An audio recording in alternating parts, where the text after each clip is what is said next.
बहुत समय पहले की बात है। एक बड़े और समृद्ध राज्य में एक राजा राज करता था। राजा अपनी ताकत, धन दौलत और ज्ञान पर इतना घमंड करता था कि उसे लगता था उसके जैसा कोई दूसरा नहीं। उसकी हर सभा में केवल उसकी तारीफ और शक्ति का बखान होता। लेकिन राजा की यह आदत धीरे धीरे राज्य के लिए परेशानी का कारण बन रही थी। वह अपनी प्रजा और मंत्रियों को नीचा दिखाने में भी संकोच नहीं करता था। किसी की सलाह सुनना तो दूर, वह खुद को सबसे बड़ा और सबसे योग्य मानता था।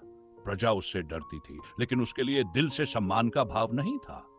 राजा की रानी, जो बेहद समझदार और दयालु थी, यह सब देख रही थी। वह जानती थी कि राजा का घमंड न केवल उसे बल्कि पूरे राज्य को मुश्किल में डाल सकता है। रानी ने कई बार राजा को समझाने की कोशिश की, लेकिन राजा हमेशा उसकी बात यह कहकर टाल देता, मुझे किसी की सलाह की जरूरत नहीं, मैं राजा हूं और मुझे सब पता है। एक दिन रानी ने ठान लिया कि राजा को अहंकार का असली परिणाम समझाना होगा। उसने एक योजना बनाई। उसने जंगल में रहने वाले एक साधु से मदद मांगी। साधु ने कहा, राजा को खुद अपनी गलती का एहसास तभी होगा जब वह अपनी शक्ति और रुतबे से दूर एक साधारण व्यक्ति की तरह जीवन देखे। रानी ने साधु की बात मान ली और योजना को अमल में लाने का फैसला किया। कुछ दिनों बाद राजा शिकार पर जाने की तैयारी करने लगा। रानी ने यह सुनिश्चित किया कि राजा के शिकार अभियान में कुछ ऐसा हो कि वह अकेला पड़ जाए। राजा जंगल में गहरे तक चला गया, लेकिन रास्ता भूल गया। उसके सैनिक और सेवक भी उससे बिछड़ गए। जंगल में भूख और प्यास से बेहाल राजा ने खुद को बहुत कमजोर महसूस किया। वह घंटों तक रास्ता ढूंढता रहा, लेकिन चारों ओर सिर्फ घना जंगल और खतरनाक जानवरों की आवाजें थीं। आखिरकार वह एक छोटी सी झोपड़ी के पास पहुंचा।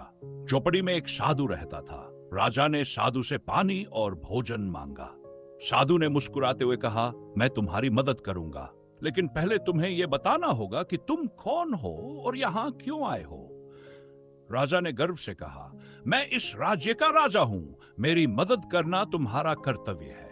साधु हंसा और बोला, यह जंगल है, यहाँ राजा और प्रजा का कोई महत्व नहीं, यहाँ सब समान है। अगर तुम्हें मदद चाहिए तो पहले अपने घमंड को छोड़ो और यह स्वीकार करो कि तुम भी दूसरों की तरह एक सामान्य व्यक्ति हो। राजा को यह बात चुभी, लेकिन वह थका हुआ और भूखा था। उसने कहा, मैं मानता हूं कि मुझे अभी तुम्हारी मदद की जरूरत है, कृपया मुझे पानी और भोजन दो। साधु ने उसे पानी और कुछ फल दिए। राजा ने साधु के साथ कुछ दिन झोपड़ी में बिताए।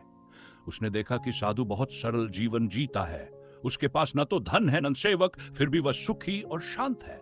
साधु ने राजा को बताया, सच्ची ताकत दूसरों को डराने में नहीं, बल्कि उनके दिलों में जगह बनाने में है। अगर तुम अपनी प्रजा का सम्मान करोगे और उनकी सेवा करोगे, तो वे तुम्हें दिल से प्यार करेंगे। इन शब्दों ने राजा को गहराई से सोचने पर मजबूर कर दिया।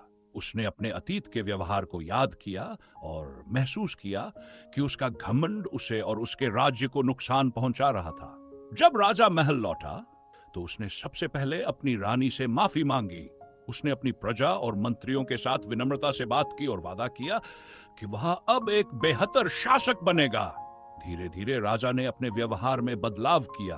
वह पहले से ज्यादा दयालु और समझदार बन गया। अब प्रजा न केवल राजा से डरती थी, बल्कि उसे दिल से प्यार और सम्मान भी करती थी।